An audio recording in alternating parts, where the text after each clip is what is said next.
যাদেরকে স্বাভাবিকভাবে কবর দিয়ে কবরস্থানে রাখা হয়েছিল কবর থেকে উঠবে, যারা বিমান দুর্ঘটনায় মারা গিয়েছে ওই ছাইগুলো থেকে উঠবে, যারা সাগরের মধ্যে মারা গিয়েছে সেখান থেকে উঠবে। ওরা বলবে আমাদের ঘুম ভাঙালো কে? ফেরেশতারা বলবে হাযা মা ওয়া'দার রহমান, আজকে হলো ওই দিন যেদিনের প্রতিশ্রুতি রহমান দিয়েছিল।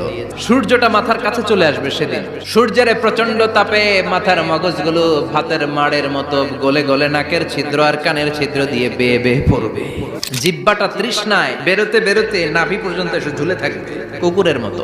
মা তার মেয়েকে দেখে দৌড়ে পালাবে। প্রিয়তমা স্ত্রীকে আমি চিনব না, স্ত্রীকে দেখে আমি পরিচয় দিব না, চিনব না, স্ত্রী আমার চিনবে না। বাঁচাও বাঁচাও ইয়া নফসি বলে একবার ওই বিপদের দিনে মানুষ যে আকাশের দিকে এরকম তাকাবে, কার গায়ে জামা আছে কার গায়ে জামা নাই ওই কথা মুহূর্তের মধ্যে ভুলে যাবে রে আয়েশা।